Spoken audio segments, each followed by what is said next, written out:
윤석열 대통령이 아세안 정상회담과 G20 정상회담을 위해 떠났던 4박 6일 동남아 순방을 마무리 짓고 오늘 새벽에 귀국했습니다. 이번 순방을 계기로 미국과 일본, 중국 정상들과 잇따라 정상회담이 열리면서 윤 대통령은 숨가쁜 외교전을 펼쳤습니다. 취재기자 연결합니다. 박서경 기자.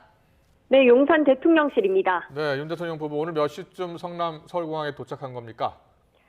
네, 캄보디아 프놈펜과 인도네시아 발리를 차례로 방문한 윤 대통령. 오늘 새벽 6시 50분 전용기로 귀국했고 그 영상이 오전에 들어왔습니다. 윤 대통령 부부는 전용기에서 내려 마중 나온 이상민 행정안전부 장관에게 고생 많았다고 말하며 가장 먼저 악수했는데요. 이어서 국민의힘 지도부 김대기 비서실장 등과도 인사를 나눴습니다. 윤 대통령은 귀국길에 오르기 전 자신의 SNS에 이번 순방에서 자유와 연대를 바탕으로 한 협력의 중요성을 강조했다며 이를 통해 복합 위기를 극복해 나가겠다고 설명했습니다. 내일은 네덜란드, 모레는 스페인과 잇따라 정상회담을 열고 사우디아라비아 무함마드 빈 살만 왕세자와 접견을 조율하며 국내에서도 외교 일정을 이어갑니다. 윤 대통령은 또 다음 달 안에 새 정부 국정과제 이행 성과와 앞으로의 계획을 국민에게 직접 소개하는 방안을 고민하고 있습니다. 이번 순방에서 눈에 띄는 성과는 미국, 일본, 중국과 릴레이 회담이 성사됐다는 건데 어떤 의미가 있다고 볼 수 있습니까?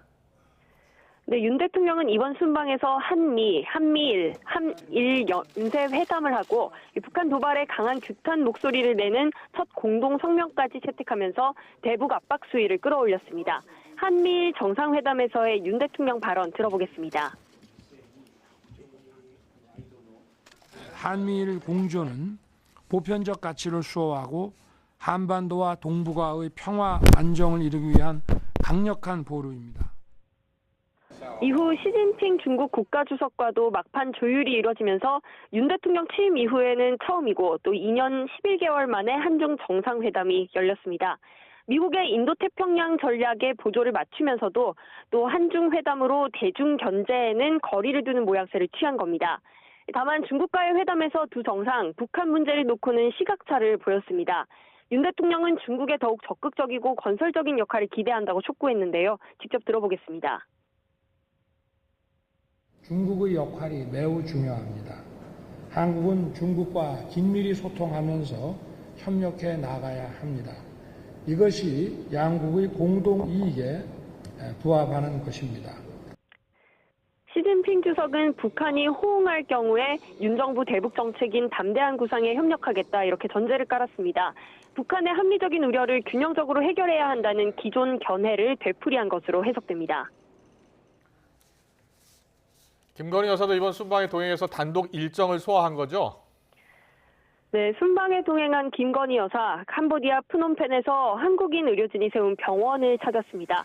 또 친환경 업사이클링 업체, 비닐봉지 소비금지 운동가 등을 만나면서 친환경에 초점을 둔 일정들도 소화했는데요. 다만 캄보디아 측이 마련했던 배우자 프로그램에 참석하지 않은 점과 또 김 여사가 심장질환을 앓는 하나를 안고 있는 사진이 공개된 것을 두고 이 야권의 공세가 있었습니다. 이번 순방에서는 대통령 전용기도 논란의 중심이었는데요.